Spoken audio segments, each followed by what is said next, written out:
The other time is Tuesday. Good morning.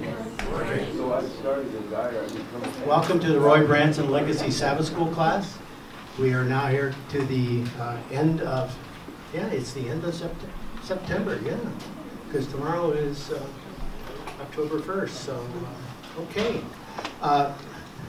Just want to mention that starting next week and running through the first Sabbath in November, we're going to have Kendra Holoviak Valentine is going to be speaking on the book of Mark. Now, I don't know if you picked one of these up, Ken. And so this is going to outline her presentations for the next several weeks. Go ahead. Just trying to think of something else to say here. By the way, I was in the hospital the other day, not sick. I was over there just for some tests, and this lady comes up to me and she says, "Oh, you're part of the Roy Branson Legacy Sabbath School." I said, "Yes." She says, "Well, I don't attend, but I watch it every week on YouTube." So that's good news. People are reaching out to us. The bad news for me is I got to be careful wherever I go, because people will know who I am. So, at this time, I'm going to turn the program over to our speaker of the day, this is the second part, is Michael Scofield, and is, do we need the institutional church? And shall we just bow our heads?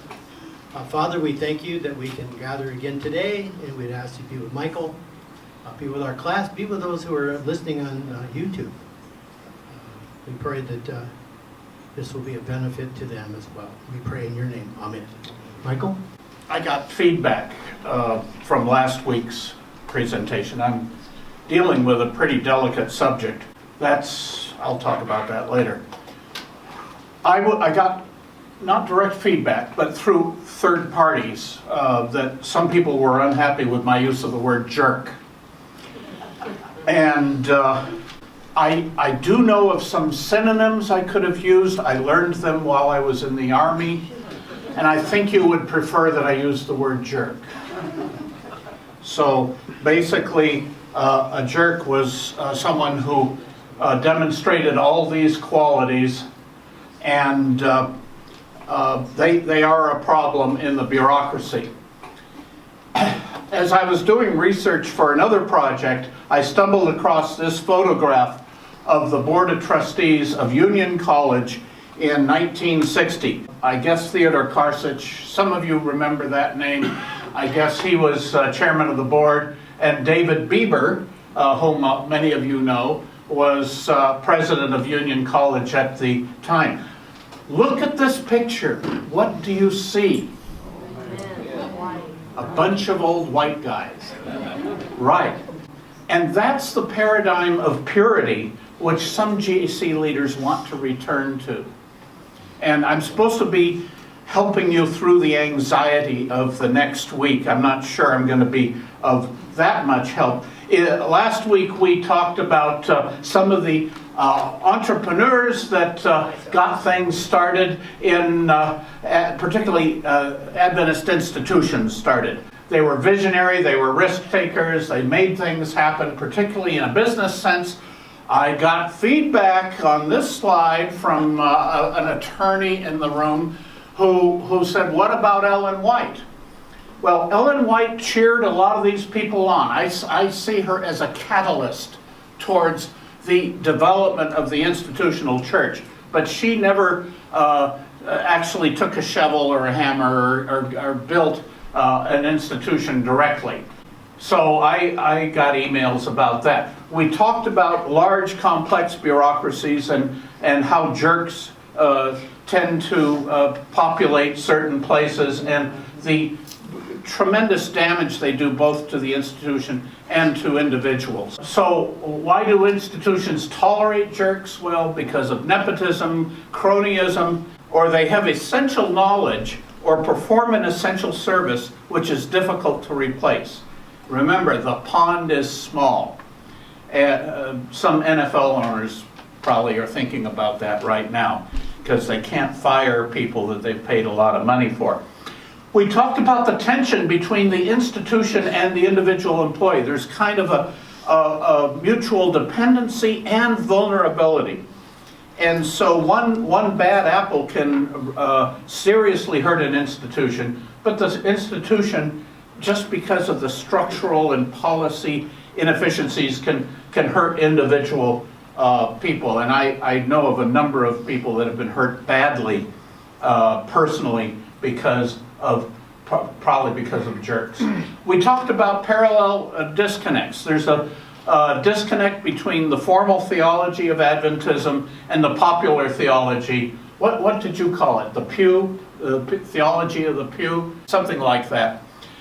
There's also a disconnect between the mission statement that's written out and declared and the actual goals and objectives and processes which move the institution and which influence individual decisions. So there's a disconnect there. Very parallel concept. Another one is the declared authority of, for example, of the General Conference, and the real power and influence, who really pulls the strings. And it is not necessarily a top-down authoritative structure, even though some people think they do.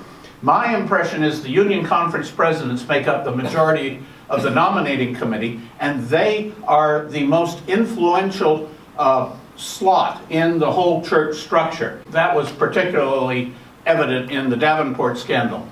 In reality, it isn't a neat hierarchy. There are all kinds of influences up and down in the organization. This is just at the conference level, and there's similar influences back and forth. So there's kind of a dynamic equilibrium in influence and power. Why am I showing this? Because there's a difference between declaring war and just going off and bombing a country without a declaration of war. And there is a difference between the cultivated image of the church, cultivated by the PR machine, and what is really happening in the institution. So the image and reality, where do we see that disconnect elsewhere? And that's a problem. So the PR machine of the church has as its audience the public outside of Adventism, church members, internal decision makers, and constituencies. So today we're going to talk about mission. And when you examine mission, you're going to upset people. And Adventists traditionally crave an orderly experience in their identity and their association with the church. They want traditional scripts, how we talk, how we dress, how we behave. And so when we talk about these things, we're introducing disruptors, change in behavior. Any change in theology is a disruptor, and it's threatening to a lot of people's feeling of security in the church. Ordination of women is a disruptor. And changes in higher education, and I talked about that a year ago, I believe, a year and a half ago. The tremendous differences in higher education now from back 100 years ago. Got to talk about this class in context. We are probably 60 people here. Today I see more like 50. We are in the context of the Loma University Church with 6,000 members, so we're 1% of the university church. But in the context of the Southeastern California Conference, we're 0.08%. And in the context of the North American Division, we're only 0.005%. And sometimes Loma becomes an echo chamber, just like Silver Spring becomes an echo chamber. These people out there do not think like we do. And they would be uncomfortable with the discussions in this classroom. I have a friend, I was explaining to a friend in Rhode Island that I'm going to be teaching the Branson class. And, they don't stay with the quarterly? And I said, no. And I explained what I was going to talk about, organizational behavior and bringing some best practices. And she said, is it based on the Bible? And I said, no. Part of the problem is we have to go beyond Scripture to find best practices on a lot of things. So, yet these are the numeric majority of the Adventist church, and they're going to suffer anxiety with any disruption. And one disruption is the ordination of women. So the challenge is, how do we change the church for better, be it structural or policy, without causing too much anxiety for the majority of the church members. And that's something that is often missed. Do I want to talk about the fundamental beliefs? Were written in 1980. Ron, you were there. You were there at the birth. It was originally descriptive. For many ministers, it became normative, right? And that's a problem. I've used this slide before, the difference between primitive Adventism, institutional Adventism, congregational Adventism, and the modern information age Adventism. At the current point in time, they all coexist, and this causes stress in the church. Primitive Adventism focused on doctrine. Institutional Adventism focused on processes and goals. Starting in 1945, Congregational Adventism focused on experience. And as I said before, feelings tend to supersede rational thought in many things that the church does. And there's an excellent book, What's the Matter with Kansas, that explains that. So, mission statement, what the church leaders declare and what really drives institutions can be two different things. And so there's a disconnect there. There's a difference between processes and outcomes. I first learned this, 13 years ago. I was on Lisa Beardsley marketing committee for Loma University. And that's when I first heard her talking about outcomes. We can't just do processes, we have to measure outcomes. So the processes are traditional, familiar, comfortable, in fact, sacred. This is what we do. We're Adventists, and this is what we do. One of the challenges is, are the processes universally applicable? Do they work overseas as well as they work here? We're discovering that isn't always the case. In terms of outcomes, we have measurable quantitative outcomes, but we also have outcomes that aren't necessarily measurable, but they are detectable. We could observe, and maybe only anecdotally. Was that evangelistic campaign a success? Well, we didn't have a lot of baptisms, but I talked to the people and they were moved. And so that's kind of a detectable outcome. It's not as good as a quantitative outcome.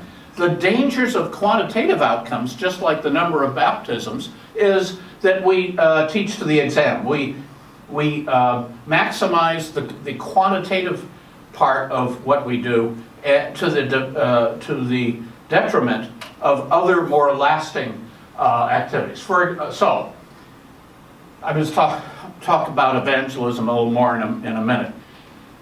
Do we really emulate Christ's healing ministry when we talk about the mission of the healthcare portion of the Adventist Church? I want you to imagine Christ has just healed some lepers, and one of them comes back to thank Christ. He's ecstatic. He's praising God that he's been healed of this disease. And Judas walks up to the leper and says, "You know there's a copay." And the leper looks up at Judas, "What?" And Judas says, "Judea Care only covers 80% of the cost of treatment." And the leper, "What?" By Roman decree, the patient owes 20% of the cost of treatment. It costs money for Jesus and these disciples to go around the countryside healing. We don't live on loaves and fishes alone. When can we expect payment? That's an unfair comparison, obviously, because the nature of society in Judea in 30 AD and what we have in the complex United States healthcare economy is very different. The economy, the medical profession, the practices, the payment mechanisms, the institutionalization of healthcare, and the involvement of government, very, very different. But we still say we make man whole at this institution, and we still talk about we are his hands. So let's look at the stakeholders of each portion of institutional Adventism. And I would taxonomize the church into congregation and experiences of worship and social and community and some outreach, and the rest of the institutional church, which includes the conference structure, the education portion, the healthcare, and the communications, publishing, broadcasting, things like that. The question is, who are the stakeholders for each of these? What are the distinct processes, and what are the true motives of those processes? Let's start with the congregation. The congregation, the conference structure is a stakeholder in the success and financial success of the congregation, because the congregation returns tithe to the conference. The education system wants a congregation to be strong and to provide students and subsidies to the local schools and the other schools. Chuck Dart is doing a lot of research and thought into that dilemma between the interests of the ministers and the interests of the educators, and there's not always aligned. Healthcare, the congregation doesn't have much to do with healthcare, but they do support in an emotional and a financial way some of the communications ministries and things like that. And in return, the congregation gets information and entertainment. And there is an entertainment component to a lot that I see going on in the church. But the primary stakeholders of the local church are the church members themselves. What do they want from their church? They want to feel good about their self-identity. They want nurture in times of need. That is so important. We actually need to train not just the pastors, but the laity to be able to respond to crises in personal lives. They want the assurance of salvation. They want a competent pastor and a stable school system and a pleasant summer camp. Otherwise, conference, don't bother me. And so going to a conference constituency meeting can be an onerous burden for most church members. Filling these needs becomes mission for the local church and for the members. That is part of the third stage, the congregational Adventism. It was not part of the second or first stage, primitive and institutional Adventism. And this is mission more than any declaration that comes down from the General Conference. So the conference itself, who are the stakeholders? The congregation and the education system in particular need a strong conference structure and financial stability. But other stakeholders include the employees, the creditors, and the banks. There are, in the conference office, a bunch of survival processes that are necessary for bureaucracy, accounting, legal, trust services, personnel management, and property management, all that kind of stuff, which I don't want to talk about today. Is the chain complete? When we declare a mission, we may structure some goals and objectives and structure them and articulate them and document them to achieve that mission. And then to achieve those goals, we have processes and behaviors, and there could be several stages in this chain. And we consume resources. This is kind of a classic business model.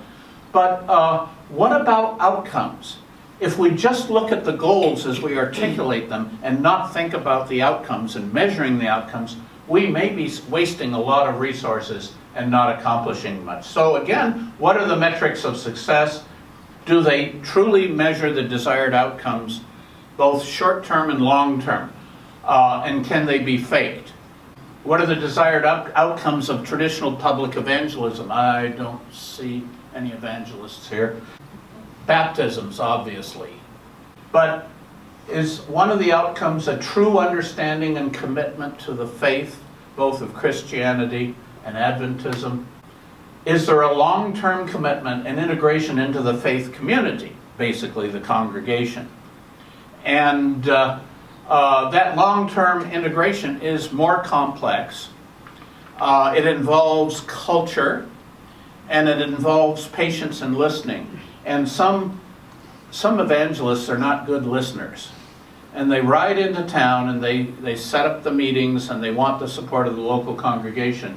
But then they ride out of town and there's no continuity in the involvement and the appreciation of the new converts.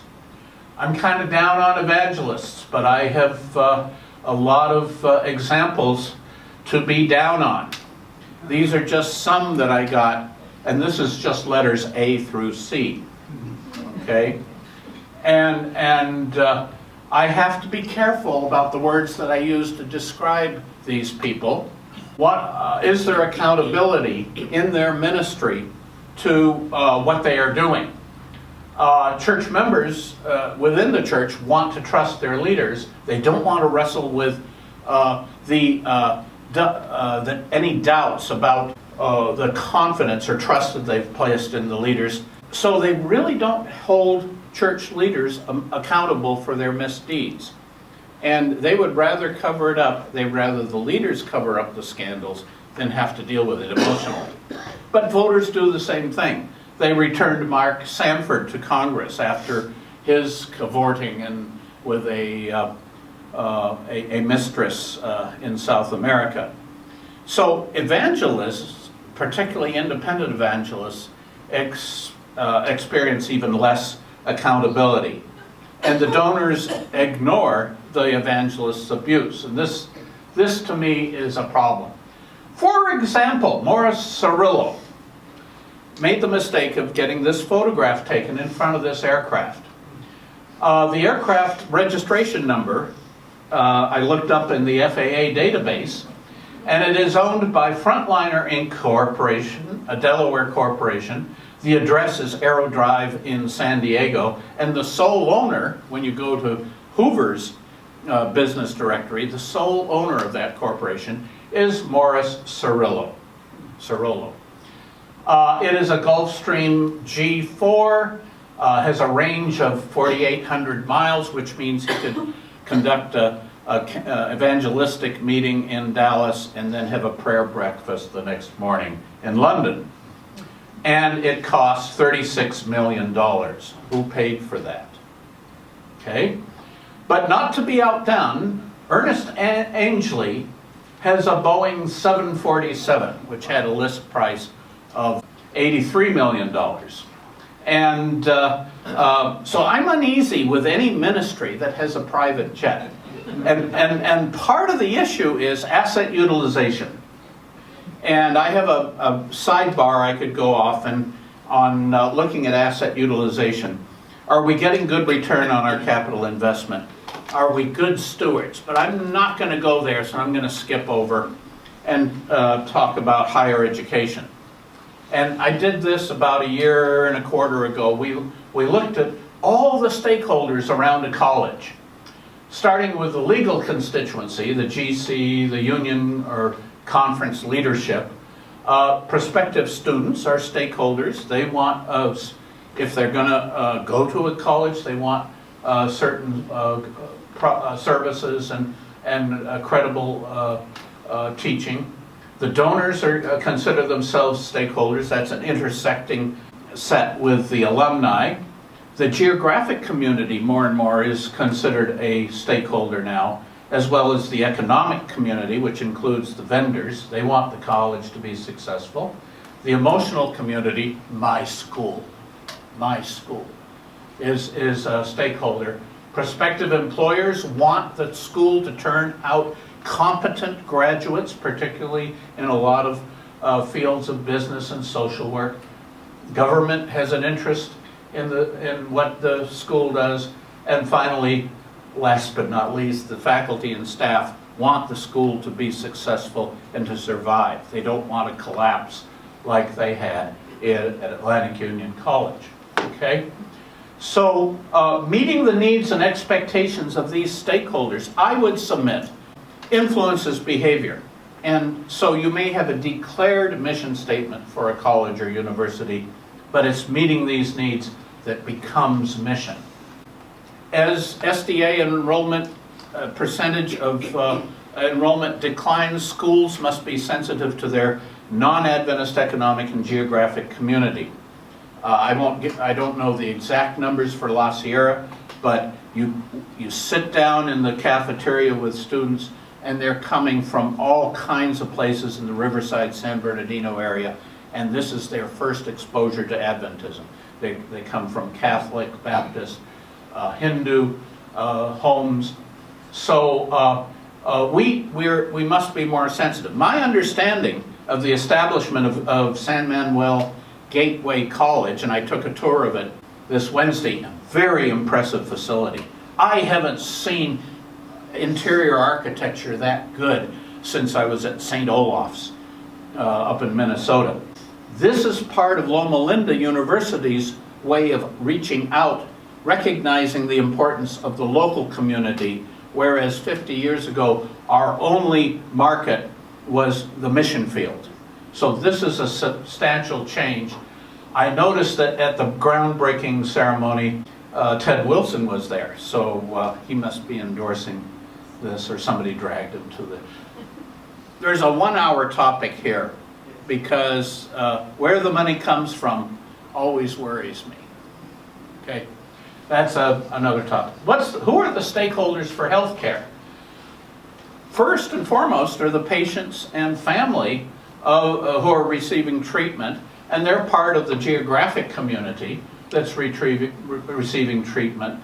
Next is probably the third-party payers, along with the employees, the government regulators, the legal constituency, the emotional constituency.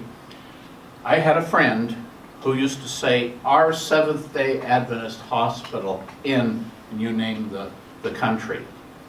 The way she said it, our Seventh-day Adventist hospital, there was an emotional connection there. A possession, in a sense, an identification with it. That's part of what I consider the emotional community. The economic community, the vendors and physicians, there are donors. So I went to look at some healthcare mission statements for various healthcare organizations, starting with Dignity Health, which used to be Catholic Healthcare West. We've lost some very good physicians to this organization. And just analyzing the mission statement, if we just look at the verbs, one verb, deliver compassionate, high-quality, affordable health services. There's a lot of ambiguity in language, in mission statements, and a lot of communication. There's ambiguity which might be resolved if we go back to high school English and diagram the sentence. So if I were to diagram Dignity Health's mission statement, it's to deliver compassionate, high-quality, affordable health services. Each of those words has weight, and each of those words provides a value or a context in which individual decisions are made. I wasn't able to find one for Adventist Health. Roseville, Adventist Health on the West Coast. Let's see, what are the verbs? Well, I didn't analyze. Actually, living God's love by inspiring health, wellness, and hope. Is that very specific? It's kind of ambiguous, okay? We transform the health experience of our communities by improving health and enhancing interactions and making care more accessible. Kind of weaselly to me, but I may be wrong. I've been wrong before. There's some very capable people running the Roseville operation, particularly Beth Zachary. I hear wonderful things about her when she was president of the White Memorial Medical Center. So there are the stakeholders of healthcare, and meeting the needs and expectations of these stakeholders drives institutional behavior, and it becomes mission. Finally, look at publishing and communication. Adventism has central to its mission and identity the desire to communicate ideas, to communicate the gospel, whatever that may include. And it will use whatever modes of communication are available, although some modes of communication, like radio and television, were adopted with some reluctance by the authorities at the GC. So the best form of communication, of course, is dialogue. And after that, correspondence. And after that, preaching, publishing. Do you see, every step we are more removed from the feedback mechanism of that communication channel. All this is process-oriented, with less thought to the metrics of success. So the stakeholders around broadcasting, the donors, the employees, there's an emotional community, particularly, I see this particularly for the Voice of Prophecy 40 years ago, and of course the legal constituency. So the Voice of Prophecy, their mission statement, if we look at the verbs, proclaim the everlasting gospel, leading people to Jesus, and nurturing them. Nurturing is kind of interesting. How do you nurture with broadcast? I'm not sure. LLBN, let's look at the verbs. Share Christ and changing lives. Nice sounding, but very ambiguous. Hope Channel, our mission is to share God's news, and that's about the only verb that is in the mission statement. Share good news, share. The outcomes, better life.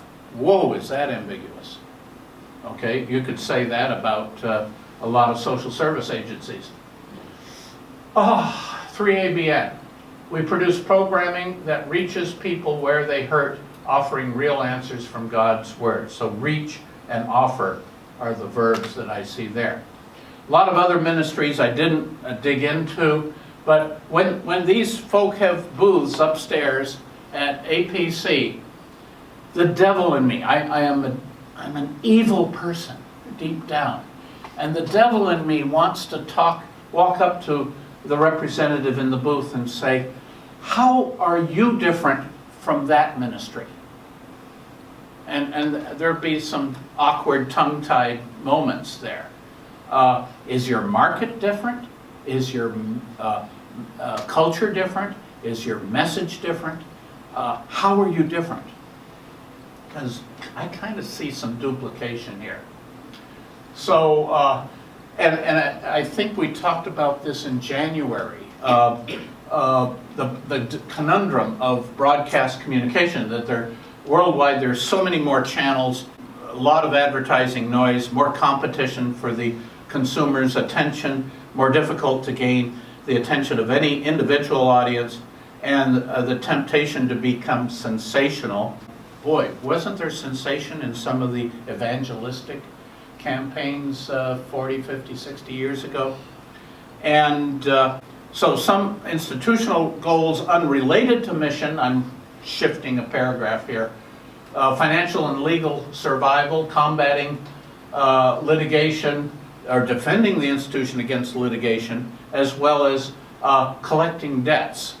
And I go down to the courthouse here, Donna, and I stand in the lobby at 8 a.m. and see all the Loma Linda attorneys coming in for litigation of some sort. I'm too polite to ask what the case is all about.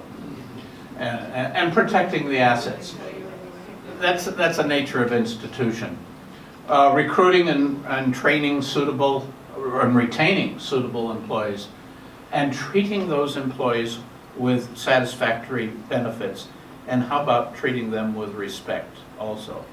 So there are some dangers in these institutional survival processes. All kinds of things we didn't talk about today. Ascending liability, scandals and failures, although there have been a whole bunch of them. And boy, these upset the saints in the pews. Some major risks of institution, the decline of the education system, we talked about that a year and a half ago, and the change in congregational identity and experience. So, this is shorter than last week. A statement of mission is nice, but it should declare our values, but what really drives behavior, institutional decision-making and behavior, is far more complex. Institutions respond to needs and wants of their stakeholders outside the institution. And these externally driven goals must be visible on the table when collective decisions are made, which argues for some more transparency. we cannot pretend that they don't exist. So some questions for the class, or you can take it another direction. Is Christ's behavior while on earth an appropriate role model for the institutional church? And how do you make that connection? How do you connect the dots? Is it a sufficient role model? Are we doing things that Christ never did? And is that appropriate? Is he an accurate role model for individual Christians in our personal behavior? And another question, what does the institutional church do that Christ did not do? What core characteristics make a hospital Adventist? We could spend an hour just on that. Or what core characteristics make a school Adventist? This is becoming an important question as the percentage of Adventist students declines amidst the total student body. This is happening in academies, this is happening at colleges, and if we didn't have enough to talk about, does an IT infrastructure employee at Loma Medical Center need to be an Adventist? Has no patient contact, just fixing things. Does that need to be an Adventist? And I'll go back to these questions. And Forrest has the microphone, and I'm going to turn up the lights. Okay, again, we ask that your question be concise, and Laura is going to be helping you. I would like to suggest that we look at some of these questions to start with. And so if you have a question, let's go there, and if you'll just do something like that so I know where you are. No questions at all. We can. Okay. Okay. Oh. Dr. Cato. Yes, I was very interested in your table of organization with the J's and the jerks. You know, you Oh, showed yes. one in there. Oh. Does that follow the Peter principle where incompetency tends to rise to the top? No, some of them have found comfortable places in the They've middle. already risen to Yeah, that level. yeah. Okay.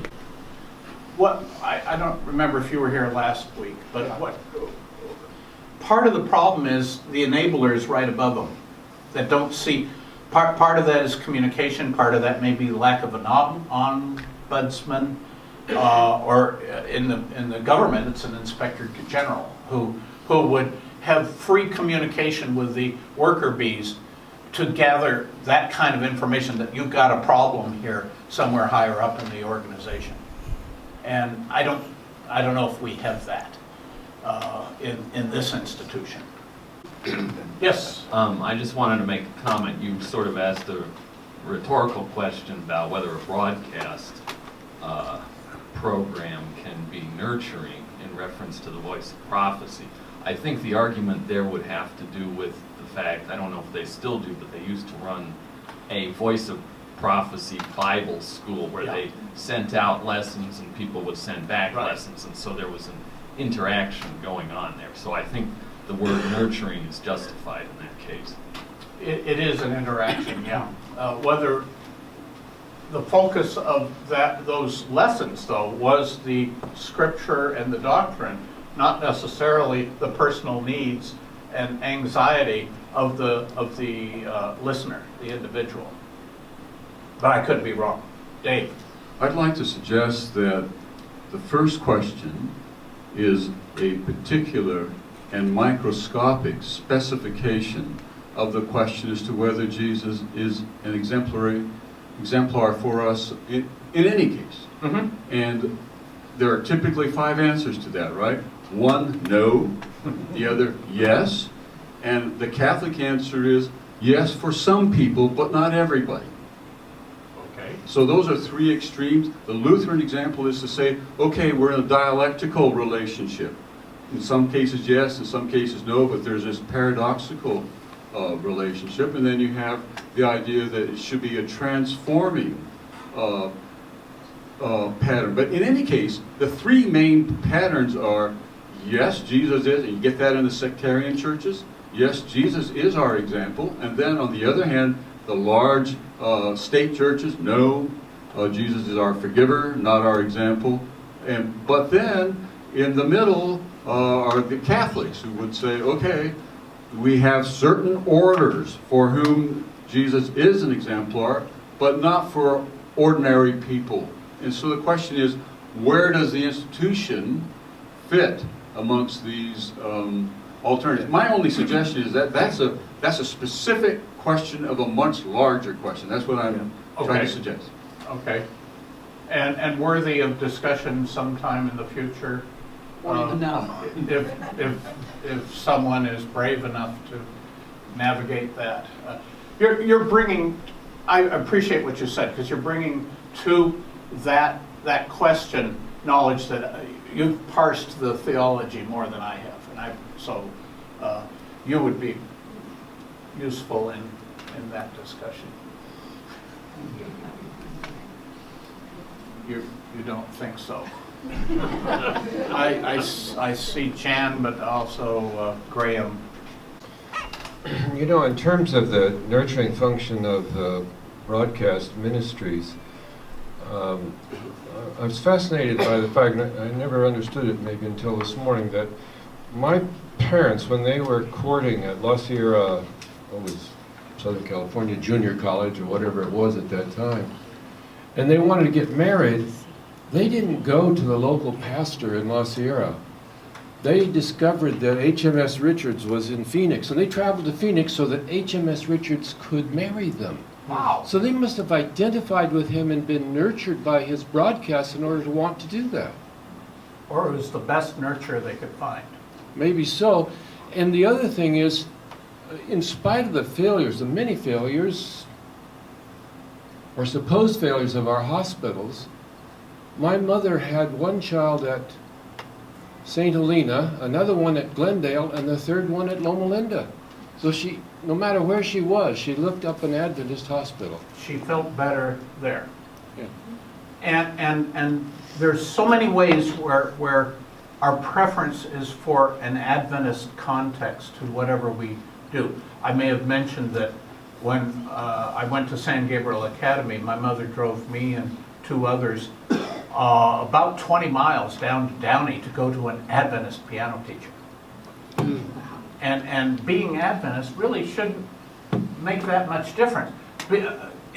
Is labor and delivery different in an Adventist hospital? I can't speak to that, but some of you can. Donna. Labor and delivery, by the way, can be different in an Adventist hospital, in the sense that your obstetrician may pray with you before and after, as well as your nurse, but that might be duplicated in some other places as well. But what I was going to go back to were your questions about Jesus Christ as an exemplar or an example for behavior. It seems to me that there are aspects of Christ's ministry, as we understand it from the scripture, that do provide examples at different levels. Not all. We're not all going to wander around in sandals. And I don't like fish. And so that specific thing we may not, but it seems to me there is a fundamental attitude that Jesus demonstrated and spoke of, demonstrated in his behavior and in his ministry and his final minutes on earth, that should be common at all levels.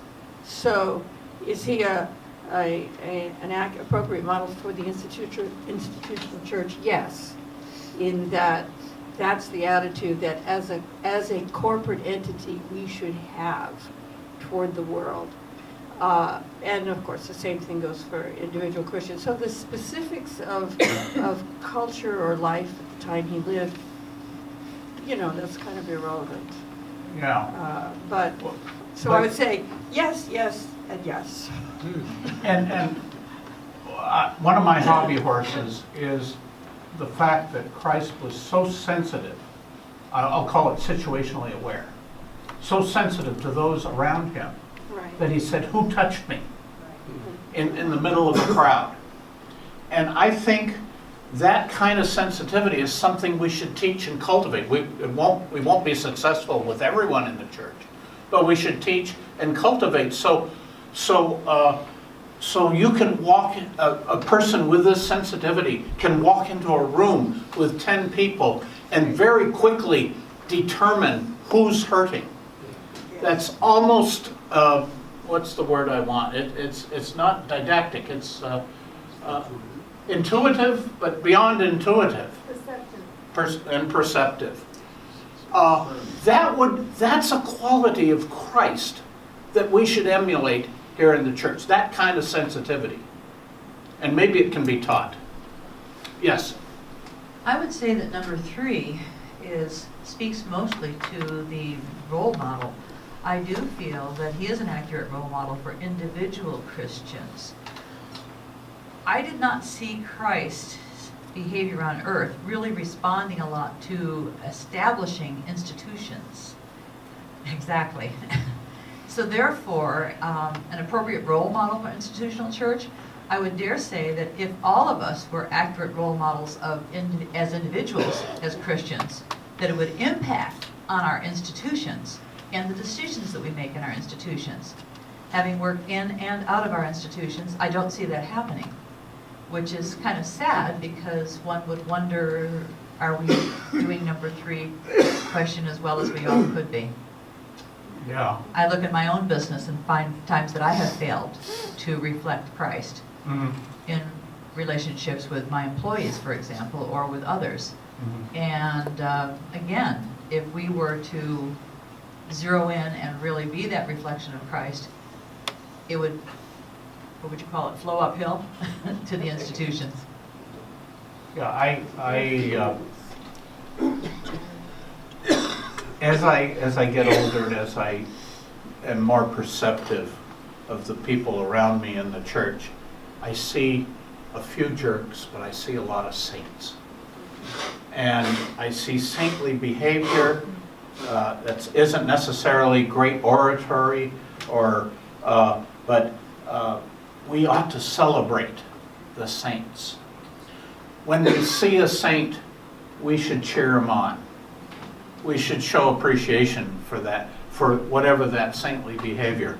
There's one lady that was managing the kitchen for the homeless down here, and I watched her defuse when 2 of the homeless people got into arguing, and they were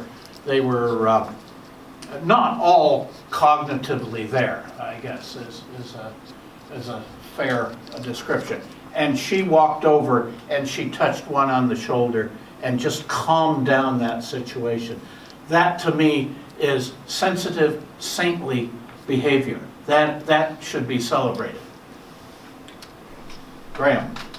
Mike, as always, thank you for all the stimulating things, and I pick out one or so to just comment on, and then you can react to this.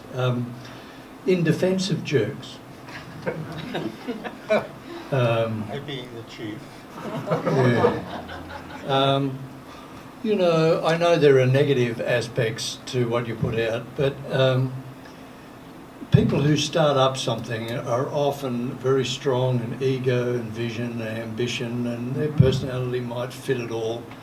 And so I sort of understand, I think, that the startup demands a certain type of person. Not all generals who win wars necessarily are good nation builders, but some are.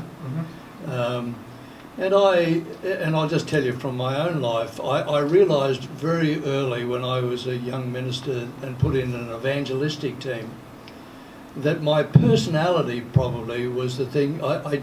It didn't work for me. The questions came up more easily than the answers did. Yeah.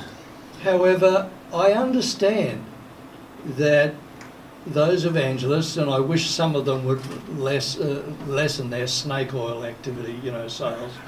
Some of them really leave me cold. I watch evangelists on TV sometimes just to remind me what I'm not, and can't uphold. But I understand that to convince somebody to join a group, you have to have a certain set of skills, and you might present a message that's fairly black and white.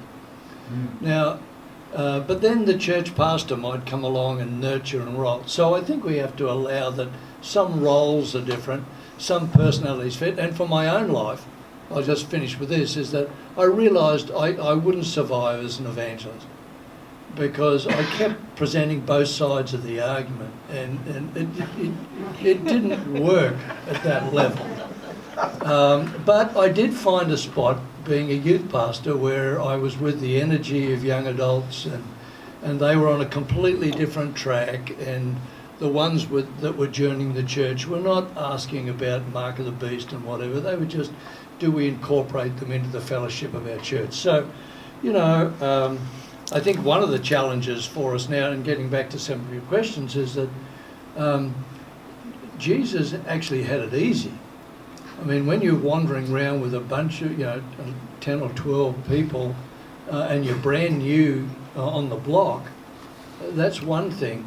To run Loma University Health is another thing, and that might bring on another set of skills. And I think that's sort of okay. What I have to do with my life is decide where my personality fits in that schema, what I can embrace and what I can't. And I will finish with this. I struggle daily with what could I do with my head now that would convince somebody to become part of this fellowship? And I legitimately struggle with that, because it certainly is not the answers I had 40 years ago. And yet I've still got to struggle with, is it worthwhile? Is it a good thing? And then how would I do that? So I take that. So Before you give up the microphone, Graham, were you defending jerkness, or were you defending the concept of jerk behavior? And because I just wanted a headline to start the comment. That's all. I don't want to confuse energetic assertiveness of an entrepreneur that gets things done. I don't want to confuse that. Obviously, they're going to step on toes from time to time. That's not jerkness. No. I mean, my only response to that would be, they're out there, and they're going to fly around in their jets. And if you want to give your money to them, go ahead. I'm not going to. And in my own church, when I see good things happening, I give my money and influence and voice to that. And when I see bad things, I try and discourage that by not giving my voice and my money to that. Vote with dollars. And that's, and voice, that's what I try and do. Okay. Jan. Yeah, just reading your questions makes me think of St. Francis of Assisi. I got interested in his life earlier this year. He was such a man of God, and he felt called to celibacy and to wandering around homeless, so to speak, to follow the example of Christ. So I think he may have been called to that. I'm not, and I think in general folk are not called to celibacy or homelessness, but we are all called to exhibit, to be filled with the Holy Spirit, which is the Spirit of Christ, and exhibit the fruits of the Spirit. And in terms of grace, love, joy, peace, Roger and I are reading through a devotional by Bill Johnson, published many years ago, just happened to come across it. And he tells the story of being the dean in India. Is he here today? Oh, there he is. Yeah. So he was the boys' dean, and one of the rules of the dorm was that you couldn't have toasters. I think they were afraid of people burning down the dorm, probably. So up above him, he smelled the smell of toast, coming down through the ceiling, whatever. So he went up to the boy's room and knocked on the door, and of course the boy quickly got rid of the evidence. And Dr. Johnson said, "Oh, I was just wondering if I could borrow a tie to go to church this morning." It must have been Sabbath morning. So it was just, he extended grace to this young man. He knew, the guy knew he had been breaking the rules, but he didn't come down on him hard. So just the idea of an institution extending grace through the grace-filled people who work there. I would agree with that, John. I have a question or two, actually several, Michael. You got the microphone. Well, I know, but we also don't have much time. That's true. I need to set, no, I just want to get out of the way. I tell you, I quibbled with several things in your presentation today. Okay. And I'm not saying it's because you're right and I'm wrong or vice versa, but there's a lot of stuff that goes on in this church that has to happen if we're going to be a church. And I mean, for instance, a lot of people don't realize that the Southeastern California Conference puts $5 million a year into Loma Linda Academy. Mm-hmm. So I'm just saying is, and we run a junior camp that it costs several $1 million. And there's just a whole slew of things, and it's not just survival, but if we want to have the benefits that we have. I don't argue with either. Okay, I'm just saying is that was, and again, I may be defensive because. In fact, I think a summer camp facility is one of the most valuable assets of the church. Well, okay, I mean, but again, I mean, the school system that we have in this conference is fantastic. So bet. I'm going to say we wouldn't have some of the stuff that we have as Seventh-day Adventists if we didn't. I'm not saying our system doesn't need to be modified somewhat, but I don't want to go out and just chuck it out. So Absolutely not. Anyway, I apologize if I'm being defensive, but I've been on both sides of the equation. I've been a pastor, and I've also been in the conference office. And anyway, at this time, we have to stop. You're going to be around, and I really do appreciate your presentation. And again, starting next week, 1, 2, 3, 4, 5 is Dr. Kendra Holobiak-Valentine is going to be presenting on the Gospel of Mark. And just see if I can't think of anything else, so let's just we'll do our benediction. Michael will stand by and you'll answer all the questions that people have. The Lord bless you and keep you. The Lord make his face to shine upon you and be gracious to you.